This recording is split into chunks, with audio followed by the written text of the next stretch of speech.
Muy buenas noches, hermanos, que Dios nos bendiga. Alabamos y bendecimos el nombre del Señor por esta bella oportunidad que Él nos concede de nosotros estar acá en lo que es el estudio bíblico de hoy, miércoles 26 de mayo del año 2021.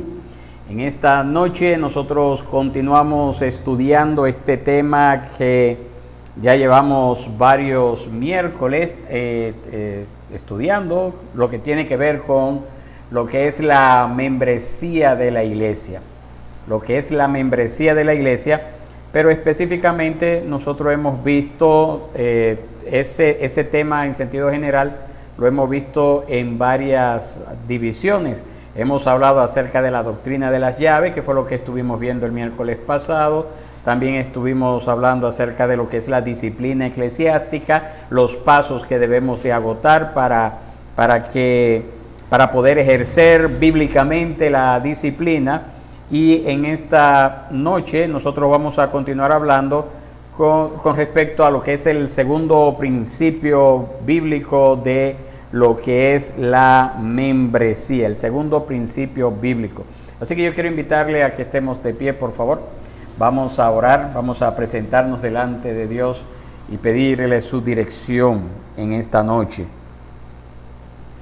Padre bueno y Dios, tú que moras en las alturas de los cielos, alabamos y bendecimos tu nombre. Te damos las gracias, Señor, por este día, lo que nos has permitido llevar a cabo en este día. Gracias, Padre, por permitirnos ver un nuevo día, Señor, a pesar de que estamos viviendo tiempos tan difíciles, tan peligrosos. Tú nos concedes el estar dispuestos a aprender de tu palabra y no solamente aprender de ella, sino también a vivir conforme a esa palabra. Padre, suplicamos que nuestros corazones estén preparados por tu Espíritu Santo para que al ser expuestos a estas verdades, nosotros seamos hacedores de tus palabras, vivamos por ellas, nos entreguemos por completo a ellas. Y también, Señor, pues podamos ser instrumento en tus manos para compartir estas verdades al mundo que nos rodea.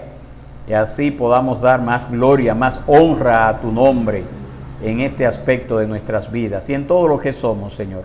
Nos ponemos en tus manos, Padre. Pedimos que tu nombre sea glorificado a través de este estudio bíblico, Señor, y que nosotros como pueblo tuyo que somos y todos los que puedan conectarse, ya sea un horario diferido, pues puedan también ser edificados, también puedan ser fortalecidos, puedan ser animados. Y aquellos que todavía no son parte de ninguna iglesia local visible, pues que estos estudios sea ese medio eficaz que les des a ellos para que en ellos nazca el dar importancia, el dar un gran valor a lo que es ser parte de una iglesia local, y así dispongan su corazón y hacerlo, Padre. Esto te lo pedimos, Señor, en el nombre que es sobre todo nombre, Jesucristo hombre. Amén y amén. Entonces, antes de entrar en materia, yo quiero invitarle a que busquemos en nuestras Biblias dos pasajes bíblicos. El primero se encuentra en Primera de Timoteo, capítulo 5, verso 17, y el segundo se encuentra en Hebreos, capítulo 13, verso 17. Los que tienen su folleto, estamos en la página 26, pero hay un error con el pasaje bíblico de Hebreos, así que ustedes deben de arreglarlo. Más o menos a la mitad, creo yo, ahí, entre dos, de la página 26, ahí dice Hebreos 10, 17 y es Hebreos 13, 17. Hebreos 13, 17. Así que vamos a buscar estos pasajes bíblicos en nuestras Biblias. Yo les tengo acá lo que es la transmisión de este primer pasaje bíblico. Primera de Timoteo, capítulo 5, verso 17. ¿Lo tenemos? Nos dice así la palabra del Señor: los ancianos que gobiernan bien sean considerados dignos de doble honor, principalmente los que trabajan en la predicación y en la enseñanza. Y el otro pasaje bíblico, Hebreos 13, 17, nos dice de la siguiente forma. Lo pueden buscar, dice así. Estamos leyendo en la Nueva Biblia de las Américas, y esa es también la que se está proyectando. Obedezcan a sus pastores y sujétense a ellos, porque ellos velan por sus almas como quienes han de dar cuenta. Permítanles que lo hagan con alegría y no quejándose, porque eso no sería provechoso para ustedes. Vuelvo y repito, obedezcan a sus pastores y sujétense a ellos, porque ellos velan por sus almas como quienes han de dar cuenta. Permítanles que lo hagan con alegría y no quejándose, porque eso no sería provechoso para ustedes. Muy bien, muy bien. Entonces les decía que estamos estudiando en esta noche lo que es el segundo principio bíblico sobre la membresía. El primer principio que nosotros estudiamos ya hace un tiempecito atrás nos dice a nosotros que la iglesia local es la representación oficial de Cristo en la tierra. La iglesia local es la representación oficial de Cristo en la tierra. Eso creo que lo estudiamos en la primera noche, me parece, o en la primera o en la segunda noche que comenzamos con este estudio. Entonces, en esta noche, el segundo principio nos dice: es casi imposible reconocer la autoridad bíblica sobre el cristiano y ser pastoreado sin la membresía en la iglesia local. Vuelvo y repito, es casi imposible reconocer la autoridad bíblica sobre el cristiano y ser pastoreado sin la membresía de la iglesia en la iglesia local. Estamos en la página 26 de nuestros folletos. ¿Qué nos dice esto? Bueno, que como cristianos hay una autoridad bíblica sobre nosotros. ¿Cuál es esa autoridad bíblica? En primera instancia, ¿cuál es? Ahí está. Dios. Y la segunda autoridad, los ancianos de la iglesia local. Muy bien, muy bien. Generalmente nosotros nos vamos por el primero, ¿verdad? Dios. Bueno, está bien, Dios sí. Pero los ancianos de la iglesia local, ahí ya ponemos como algunos peros y ya comenzamos a ver entonces a los ancianos como personas que se meten en asuntos que no le competen. Pero por la Biblia, conforme a esos dos pasajes bíblicos que nosotros tenemos ahí, podemos ver que el Señor le ha dado a la iglesia, como dijo un pastor, esos dones que son los ancianos de la iglesia, para que lo puedan dirigir, para que puedan dirigir la iglesia, para que puedan pastorearla. Entonces tenemos una cita acá de este autor, tenemos dos citas que se las voy a leer tal como ustedes las tienen ahí en sus folletos, de Lehman, que están tomadas de este libro, creo que se llama creo que es la membresía, no me acuerdo bien, pero por lo menos tenemos las citas bíblicas acá. Dice así: si Jesús ha provisto a la iglesia local la autoridad sobre nosotros, entonces no nos unimos simplemente a la iglesia como hacemos con los clubes o asociaciones benéficas, sino que nos sometemos a ellas como hacemos con los gobiernos. Después de todo, tanto la iglesia como el gobierno representan la autoridad de Jesús, aunque de formas diferentes. Hasta los pastores y los líderes eclesiales deben someterse de esta manera a la iglesia. La segunda cita, que también es de Lehman, dice: anteriormente dije que los cristianos no se unen realmente a las iglesias, se someten a ellas.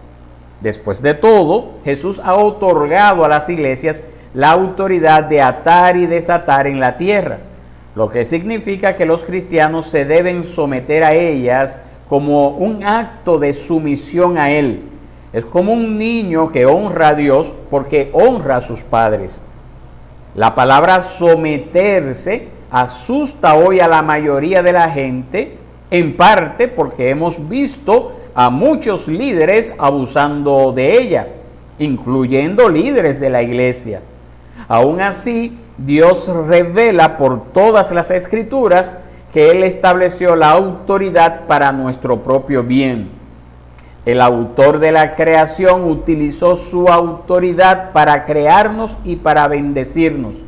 De la misma manera, establece que sus mayordomos humanos autorizados usen su autoridad para bendecir la vida y los asuntos de otros. Fin de la cita. Muy bien, muy bien. Entonces, ¿qué nosotros podemos aprender de esto? Que si nosotros entendemos que hay una autoridad que está puesta por Dios sobre nosotros, y si nosotros entendemos que los ancianos gobiernan y pastorean lo que es ese rebaño que es del Señor, entonces tenemos que pensar de una forma práctica cómo es que esos ancianos ejercen ese gobierno, ese pastoreo. Y aquí tenemos algunas preguntas que hacernos. ¿A quién pastorea el pastor? ¿A cada persona que entra por la puerta de la iglesia? ¿Cómo sabe el pastor quiénes pertenecen a su rebaño? Debería esperar que un pastor pueda pastorear a toda persona que entre a la iglesia, no importa si esa persona se compromete o no. Deberíamos esperar eso. Es prácticamente imposible para un pastor entonces ejercer lo que es el pastorado, lo que es la administración de la iglesia, si no hay una membresía. Si el pastor no sabe quiénes son esas personas que están dispuestas a comprometerse. Y eso ocurre precisamente a través de lo que es la membresía eclesiástica. Cuando nos hacemos miembros de la iglesia, entonces estamos demostrando que queremos ser pastoreados, que queremos ser guiados, que queremos ser dirigidos. Amén. Esa es la mejor forma, ¿verdad?, de demostrar esa intención, ese deseo. Cuando nosotros nos vamos al libro de los Hechos, si ustedes los pueden buscar en sus Biblias, porque me gusta Hechos capítulo 20, que podamos hacerlo leyendo en la versión que usamos acá como iglesia, la Nueva Biblia de las Américas. Desde el versículo 18 en adelante, nosotros podemos ver lo que fue el discurso del apóstol Pablo a los ancianos de la iglesia en Éfeso. Y si usted se va al verso 28, Hechos 20, 28, tenemos una palabra que debe de llevarnos a nosotros a la reflexión. ¿Qué dice Hechos 20, 28? ¿Quién lo puede leer? Hechos 20, 28.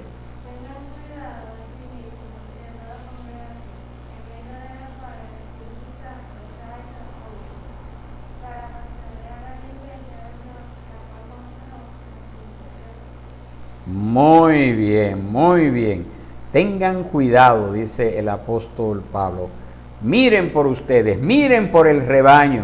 Entonces, una de las lecciones de este pasaje parece ser que los ancianos, los obispos y los pastores eran y son, según el Nuevo Testamento, las mismas personas.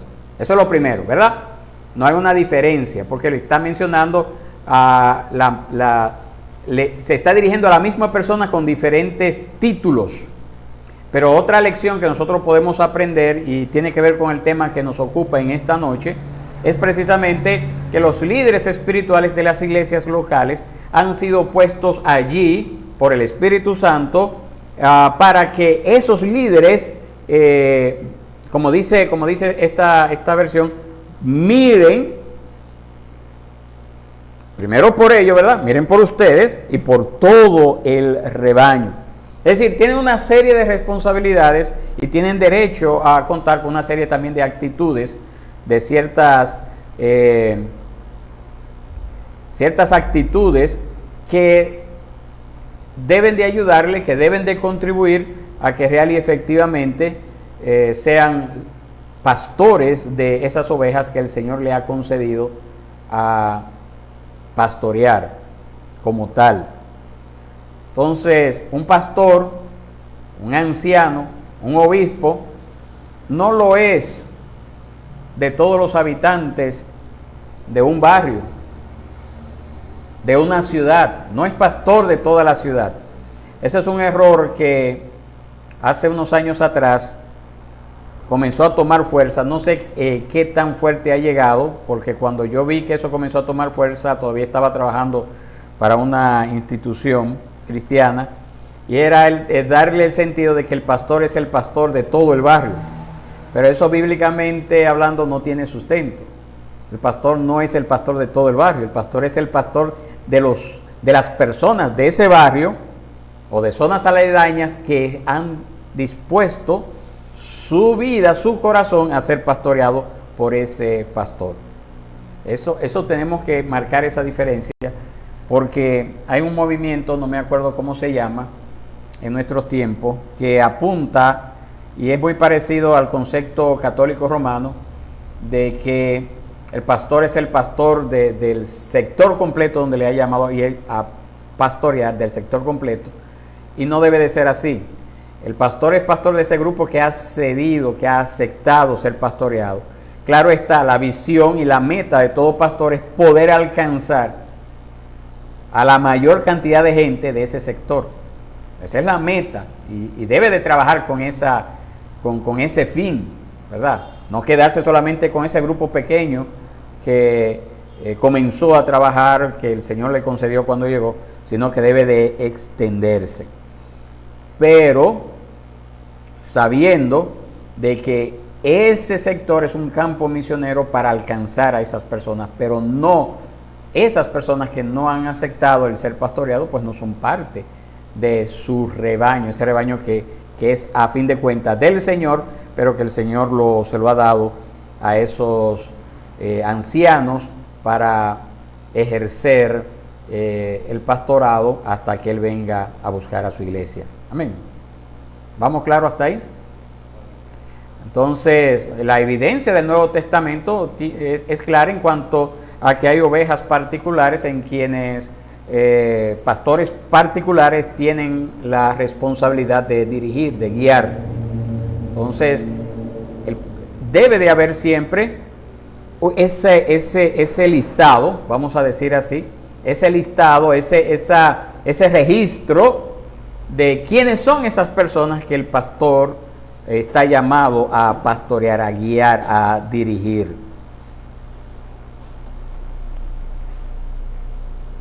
Siempre sabiendo, vuelvo y repito, de que la meta no es solamente quedarse con ese grupo. No, nunca, jamás puede ser, porque tampoco podemos caer en ese error. También otra cosa que nosotros podemos ver es que la iglesia es comparada a una familia, y como dice el folleto, ¿quién ha sido miembro ocasional de una familia? ¿Quién? Es decir, yo fui miembro de una familia. No, nosotros somos miembros de la familia para siempre. Eso es algo que no se quita, jamás. Usted puede irse a vivir a Japón, pero allá, de todas formas, a pesar de la distancia, usted tiene una familia en República Dominicana, ¿verdad? A pesar de la distancia. Así mismo es la iglesia. La iglesia es comparada a esa familia de la cual nosotros debemos de sentirnos motivados, integrados, animados, fortalecidos a causa de nuestra a causa de de ser parte de esa iglesia, a causa de nuestra pertenencia a esa iglesia. Entonces, cuando el apóstol Pablo le dice a estos ancianos en la iglesia de Éfeso que tuvieran cuidado por todo el rebaño, ¿cómo podíamos pensar o cómo podían pensar ellos que iban a cumplir con su responsabilidad a menos que esos ancianos conocieran quién era parte del rebaño que el apóstol Pablo le estaba diciendo? Tengan cuidado de ese rebaño del cual el Señor lo ha puesto a ustedes como pastores.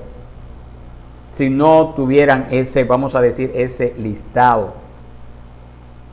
Entonces ahí por eso decimos que el manejar un listado, una lista de miembros, es algo que se cae de la mata cuando nosotros leemos estos pasajes bíblicos. Pero también tenemos otros pasajes bíblicos que nos llevan a nosotros a considerar de que había alguna forma de contabilizar los miembros de la iglesia primitiva, una iglesia que creció rápidamente. Había una forma de contabilizar esos miembros.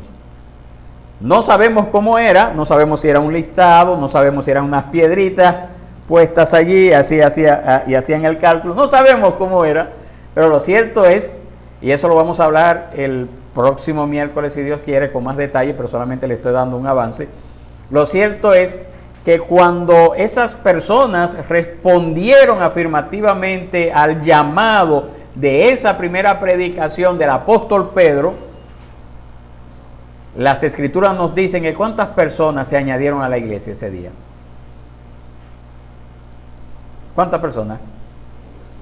3,000 personas. Es decir, que de alguna forma ellos tuvieron que contar. 1, 2, 3, 4, 5, 6. Se añadieron 3,000. Entonces, cuando no hay una lista de miembros, esa supervisión que está llamada a ejercer los ancianos de la iglesia, pues se convierte en un caos.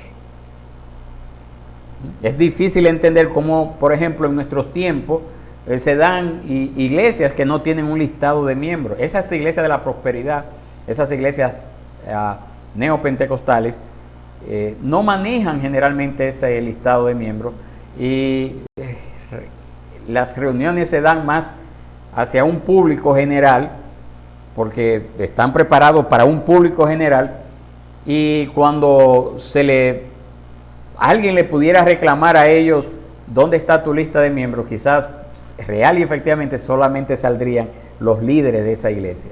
Es decir, ¿quién? El pastor, los ujieres, los que organizan el equipo de música, y quizás esos son los únicos miembros porque son los que tienen alguna función específica y se necesitan para esas actividades, pero no manejan una lista de miembros. Y hay un caos totalmente, y así mismo como una persona llega, pues llega de manera incógnita y así mismo se va.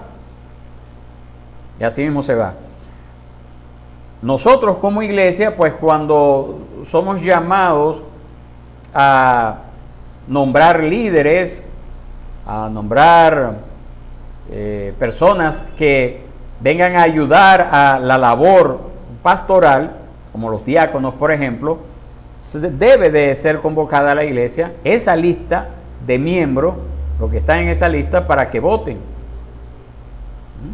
No podemos decir, vamos a hacer una votación y vamos a ver la opinión de la gente en la calle, quién desea que sea diácono de la iglesia reformada Palabra de Vida. Eso sería ¿cómo le diríamos? Un caos totalmente.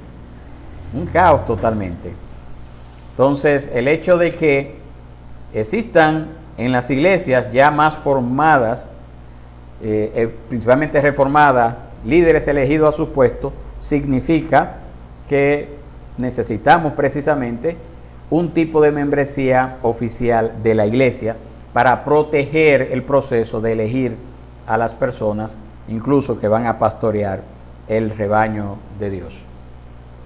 Pero la membresía no solamente ayuda en cuanto a la autoridad del liderazgo, sino que también nos ayuda a nosotros en la manera en la cual nos interrelacionamos como cristianos. Ayuda a la función correcta del rebaño, el saber, el conocer quiénes son partes de la iglesia. La Biblia hace claro, lo hace claro cuando nosotros lo leemos, que nuestra búsqueda de ser como Cristo no debería de ser un esfuerzo individual. No es algo que yo hago yo solo. Yo necesito de otras personas. Y es precisamente por eso que los pasajes de la disciplina eclesiástica que vimos el miércoles pasado, Mateo 18 y 1 Corintios 5, existen. Nos enseñan a nosotros cómo ayudarnos unos a otros a ser fieles a Cristo a través de esa membresía. Y por esa razón también ese pasaje bíblico de Hebreos, capítulo 10, versos 24 y 25, nos dice a nosotros que debemos de estimularnos al amor y a las buenas obras. ¿Y cómo nos estimulamos al amor y a las buenas obras? Entonces el verso 25, Hebreos 10, 25 dice: no dejando de congregarnos, como algunos tienen por costumbre, y más cuando veáis que aquel día se acerca. Es a través de eso que nos animamos, nos estimulamos, cuando nos vemos en esa reunión y sabemos cómo están, cómo la ha pasado, cómo pasaste la semana. Y oramos los unos por los otros. La membresía, mis hermanos, crea la capacidad de dar cuentas.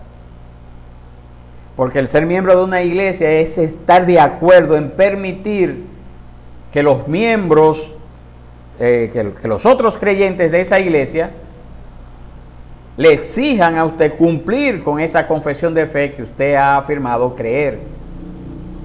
Porque como dije el miércoles pasado, esa confesión de fe es lo que nos unifica como tal. Es decir, una confesión de fe es lo que nosotros creemos, un resumen de las enseñanzas de la Biblia. Nosotros afirmamos creer eso. Y por esa razón los hermanos también tienen esa capacidad de decir: ven acá, no estás andando conforme a esa confesión de fe que tú dijiste que creías y que estaba dispuesto a vivir conforme a ella. ¿Alguna pregunta hasta ahora? No. Entonces vamos a ver también lo que es el tercer principio bíblico.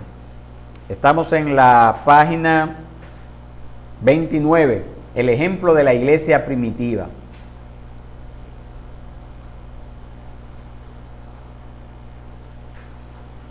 El ejemplo de la iglesia primitiva.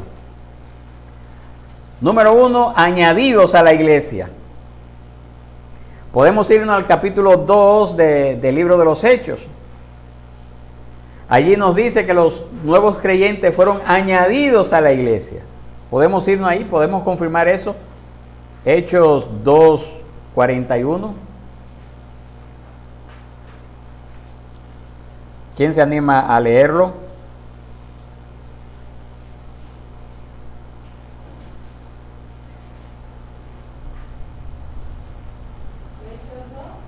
Hechos 2:41.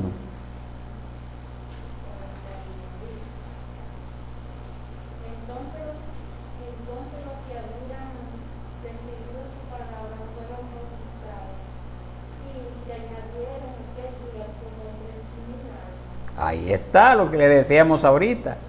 Y el verso 47 de ese mismo capítulo 2. Alabando a Dios y hallando favor con todo el pueblo, y el Señor añadía cada día al número de ellos que iban siendo salvos. Muy bien, excelente. Entonces ahí nosotros vemos que había esa forma de, como le dije ahorita, de contabilizar lo que era la asistencia. Pensaba que era para el próximo miércoles, pero lo tenía acá. Entonces, es cierto que aquí nosotros podemos decir: no, porque es una referencia a la Iglesia Universal.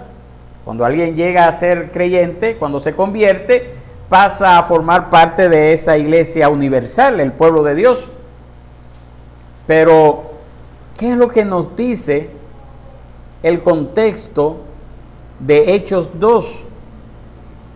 Si nosotros vemos que esas personas que fueron añadidas, ¿qué fue lo que ocurrió antes de ser añadidas a la iglesia? ¿Qué fue lo que ocurrió antes de ese verso 41? Sí, pero ¿cómo ellos demostraron públicamente de que el Señor era su Señor? ¿Cómo somos llamados? ¿Cuál es ese paso de identidad que nosotros damos? Exactamente, el bautismo. Entonces ese es un sacramento, es una ordenanza que el Señor nos ha dado, que se hace en el contexto de una iglesia local, porque nadie se bautiza en una iglesia universal o en la iglesia invisible. Es en el contexto de una iglesia local. Entonces, por esa razón nosotros sabemos que en esta ocasión se está refiriendo a la iglesia local. Esas 3,000 personas que se añadieron fue a la iglesia local, porque uno no necesita ser bautizado para ser parte de la iglesia invisible. Acuérdese eso. Es decir, el bautismo no nos da entrada a la iglesia invisible, porque ha habido muchas personas que por diversas razones no han podido ser bautizados. Siempre les he puesto el ejemplo del ladrón en la cruz. Aquel que el Señor le dijo, de cierto te digo que hoy estarás conmigo en el paraíso. Él no tuvo oportunidad de ser bautizado, pero a pesar de ello está en el paraíso, porque el Señor le dio esa garantía.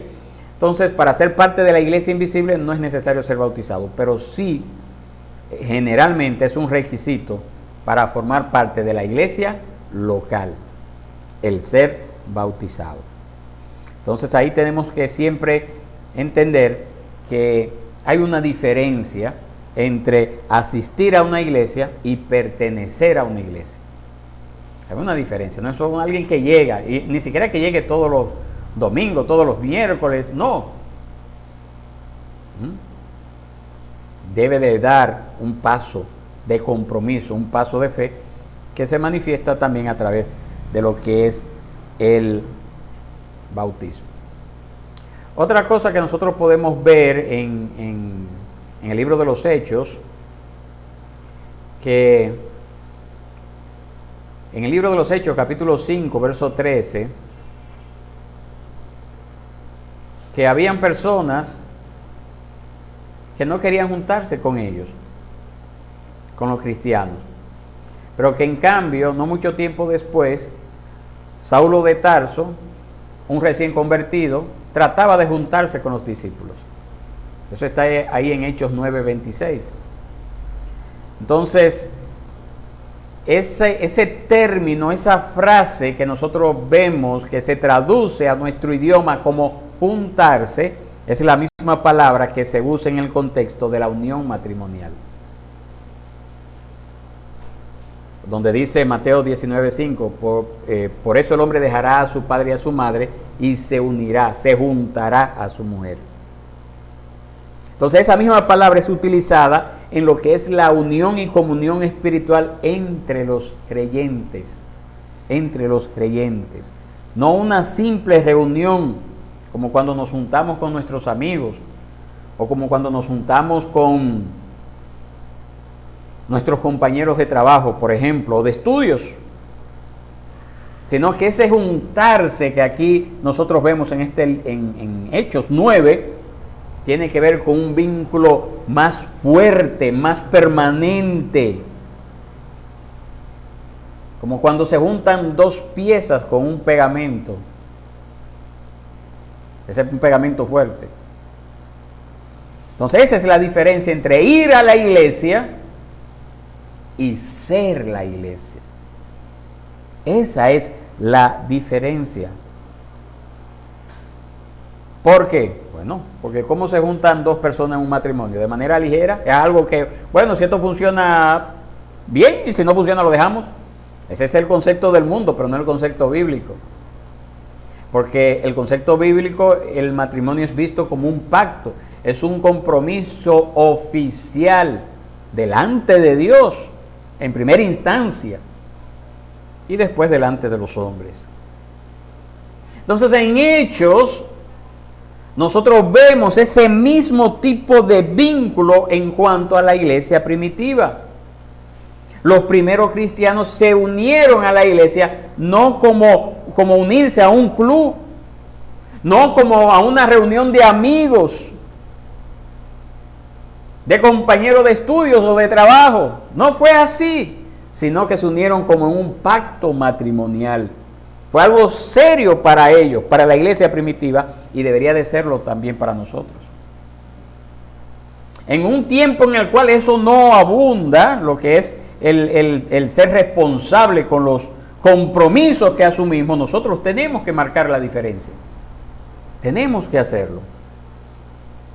Y nosotros sabemos que la iglesia no fue perfecta. No fue perfecta. ¿Ustedes saben por qué? Porque en Hechos 6, la iglesia casi comenzando, en Hechos 6 nosotros vemos los primeros problemas que se suscitan y que dieron razón a que se tuvieran que llevar a cabo las primeras elecciones en la iglesia. Dice que ahí había una murmuración. ¿Podemos irnos a Hechos 6? Había ahí un problema.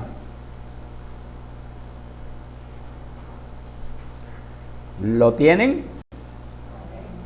Muy bien, entonces yo se lo voy a leer. Dice así: por aquellos días, al multiplicarse el número de los discípulos, surgió una queja de parte de los judíos helenistas en contra de los judíos nativos, porque sus viudas eran desatendidas en la distribución diaria de los alimentos. Entonces los 12 convocaron a la congregación de los discípulos. ¿Quién eran los 12? Los apóstoles.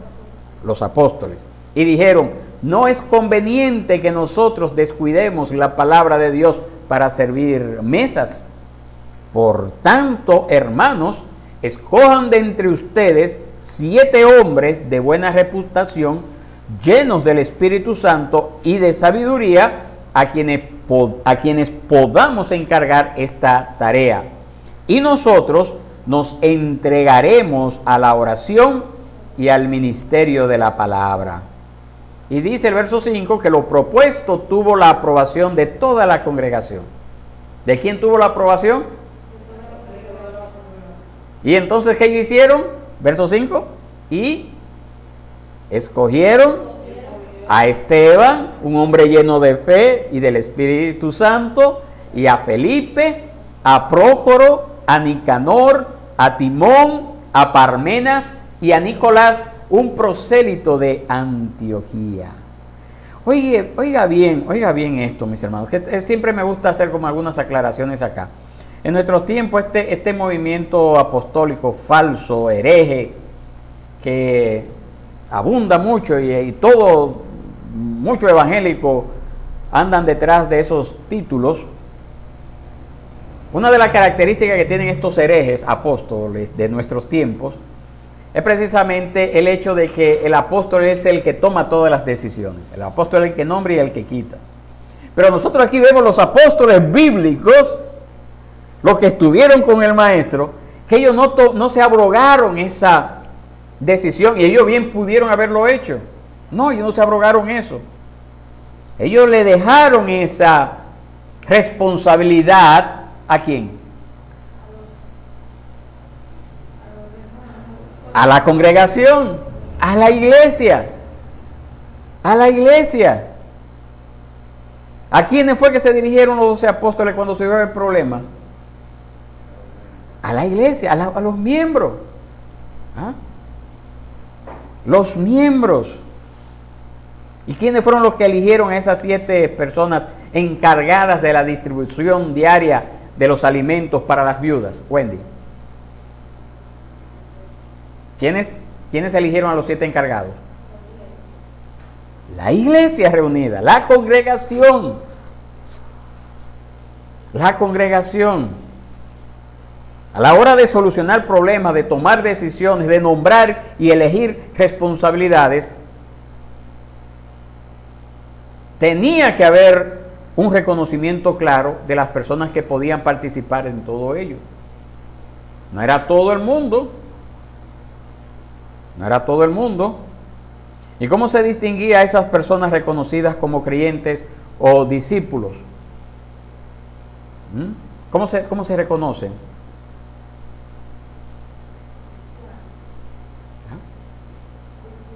Sí, pero ¿cómo se reconoce que eran cristianos? ¿Qué lo identificaba? Porque cualquiera podría decir yo soy cristiano. La membresía. Es decir, esa lista que ellos manejaban.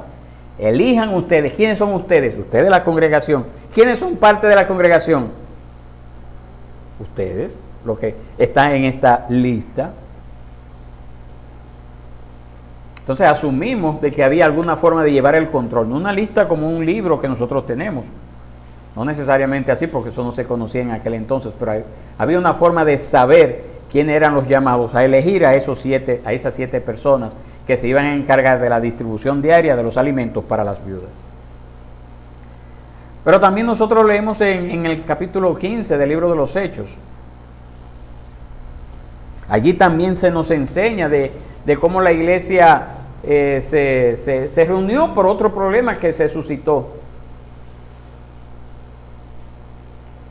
Allí también lo vemos, específicamente el versículo 22, Hechos 15, 22. Ahí nos dice que le pareció bien a los apóstoles y a los ancianos, con toda la iglesia, elegir de entre ellos varones que pudieran preparar ese documento para poner en orden ese problema que se había levantado en aquel tiempo.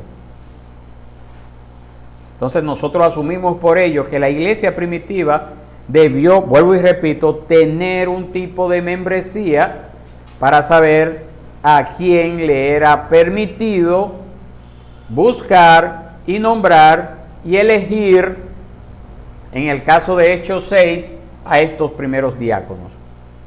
En el caso de Hechos 15, a estas personas que irían a Jerusalén a tomar a llegar a un acuerdo en conjunto con todas las otras iglesias para tomar para bajar, vamos a decirlo así, para bajar una línea a seguir en cuanto al problema de los judaizantes. Amén. Muy bien. Entonces yo quiero, para concluir esta noche, dejarle algunos principios prácticos en cuanto a lo que es la membresía. Estamos en la página 30, principios prácticos. Nos dice así: necesitamos la membresía para un buen funcionamiento, así como en un negocio. Se necesita un compromiso oficial, una estructura de autoridad, saber quién pertenece y quién no.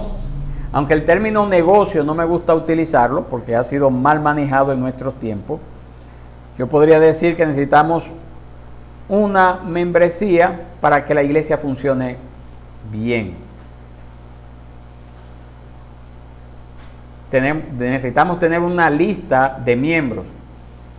Necesitamos tener una lista de requerimientos para que la persona pueda llegar a ser miembro de la iglesia. Amén.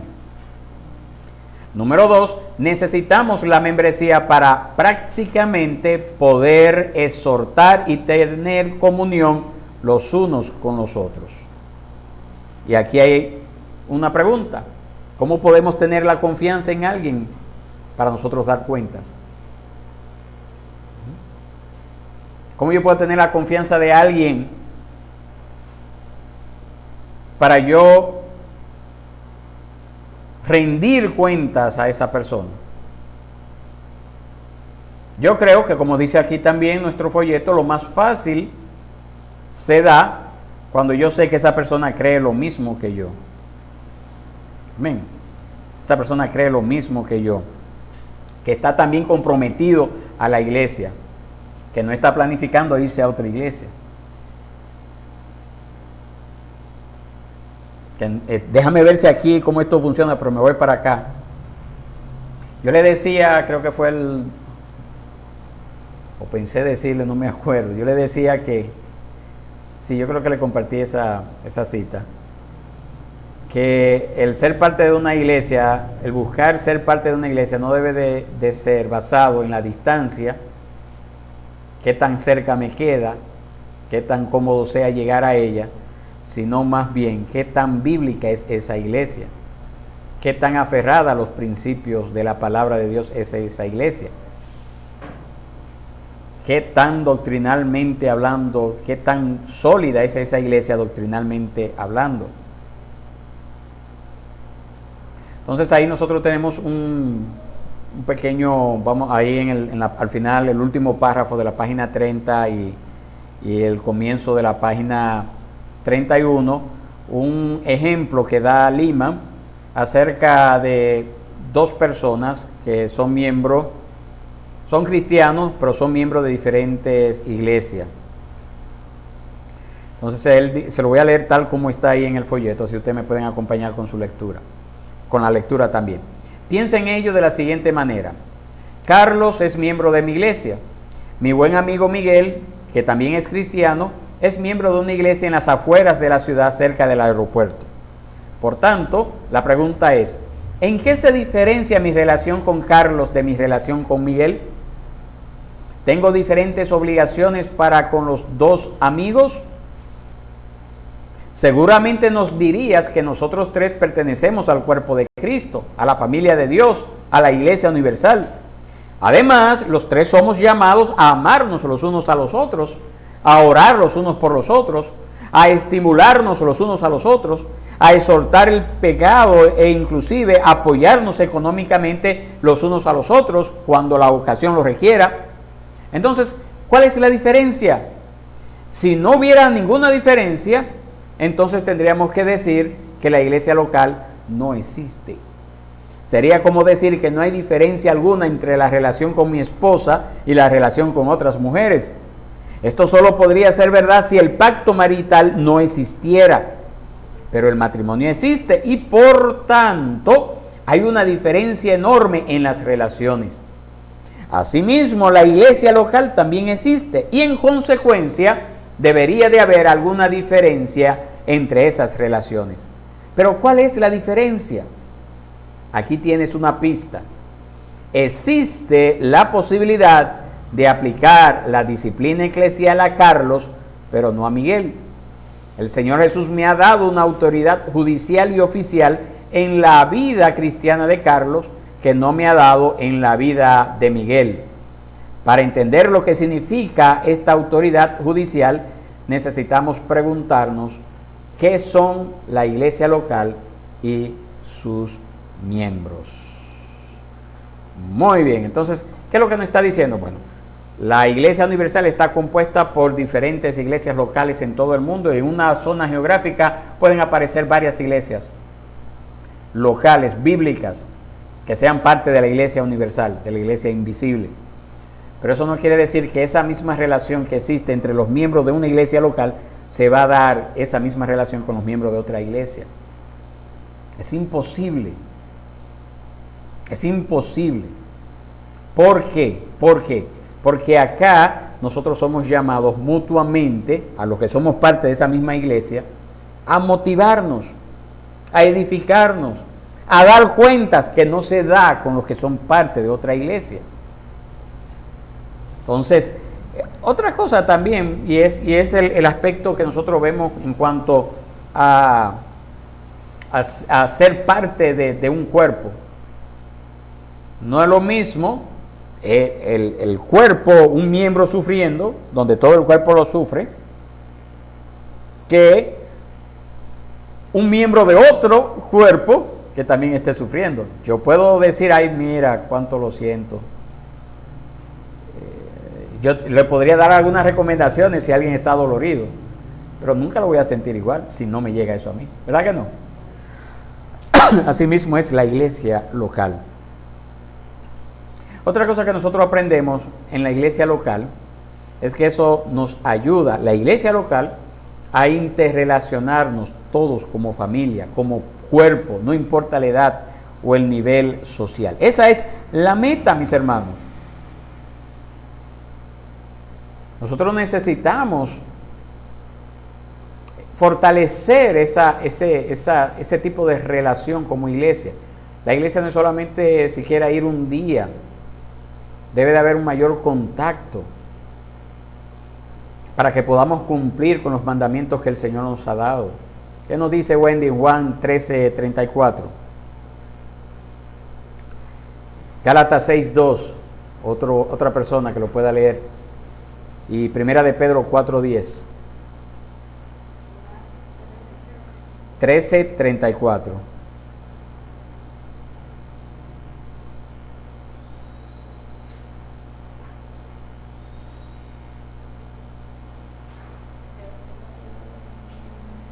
Gálatas 6:2, Primera de Pedro 4:10.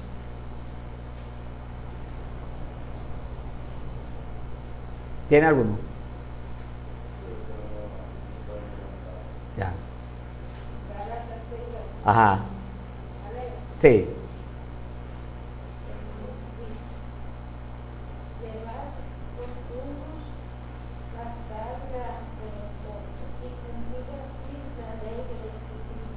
Amén. Llevar las cargas los unos a los otros. ¿Cómo se puede cumplir ese mandamiento que nos da la palabra de Dios allí en Gálatas 6:2 de sobrellevar los unos las cargas de los otros?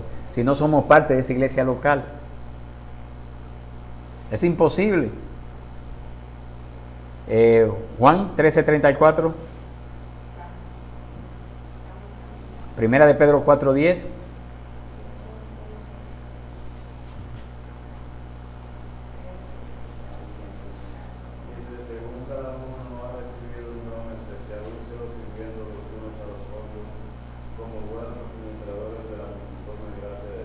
¿Cómo yo puedo desarrollar esos dones? Si Dios me ha dado ese don, ¿cómo lo puedo usar? ¿Cómo puedo ministrar a otro? ¿Cómo lo puedo hacer si no soy parte de una iglesia local? En nuestro tiempo también se ha hecho muy famoso el que la gente le gusta salir a las ciudades y que yo soy evangelista. Algo que me gustaba mucho de la anterior denominación de la que yo formé parte es que hubo un tiempo en el cual eso era muy común, que la gente salía, yo soy evangelista, y se iba lejos, fuera de la ciudad, lejos de la ciudad de donde era miembro. Y la gente lo recibía y después se oía que esa persona tenía un mal testimonio y por eso se había ido lejos. Entonces, cuando yo dejé la denominación, ya había cambiado esa forma de permitir que cualquiera pudiera predicar. Y ya se le exigía que hubiera una carta de recomendación. Y si no podía llevar una carta de recomendación, tenía que acceder a que se llamara al pastor de donde había salido esa persona para confirmar si estaba en plena comunión con esa iglesia, para así entonces permitírsele llevar a cabo cualquier tipo de actividad en la iglesia o en la calle. No sé si eso se ha perdido ahora, porque ya no estoy con esa denominación, pero es algo que en otras iglesias todavía pudiera darse ese caso de permitir eso. Entonces, Dios nos ha llamado a nosotros a desarrollar esos dones, esos talentos, es en el contexto de esa iglesia local visible. Cuando ya lo estamos desarrollando allá, si el Señor nos concede ir a otras iglesias, siempre debemos de ir con la mano, con la diestra, con la bendición de esa iglesia local de donde yo salí. Amén. Entonces de aquí tenemos que comenzar a desarrollar nuestros dones y talentos. Juan 13:34.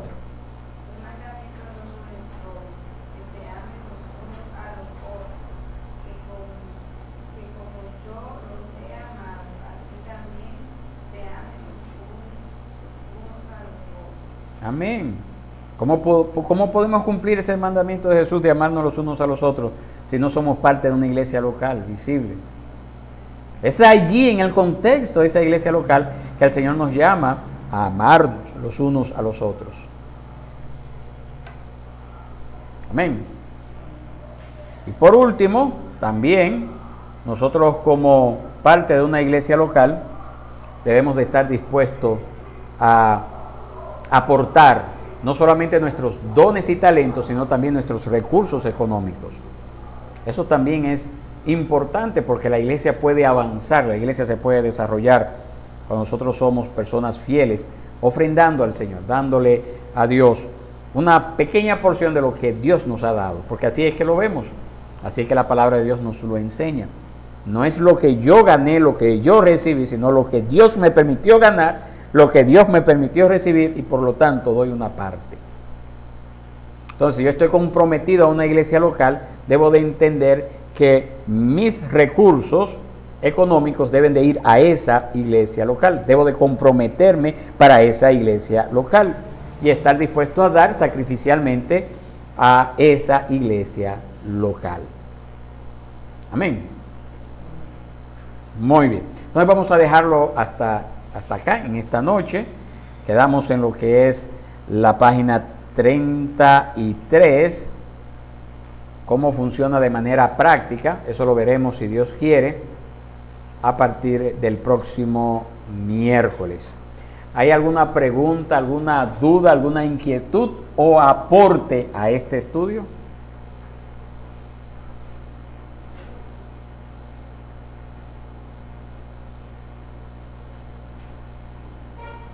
¿No hay? Muy bien, entonces vamos a estar de pie, vamos a dar gracias al Señor en esta noche por lo que nos ha permitido llevar a cabo. Que nos ayude entonces también a ponerlo en práctica, ¿verdad? No solamente quedarnos en teoría, sino, Señor, orar, Señor, ¿de qué manera yo puedo comenzar a ser la iglesia? Si fuera así, si pudiéramos decir esa palabra, ser la iglesia. Sí, dígame.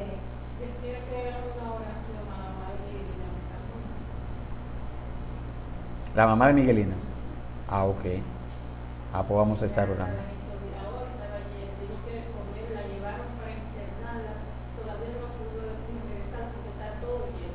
Sí.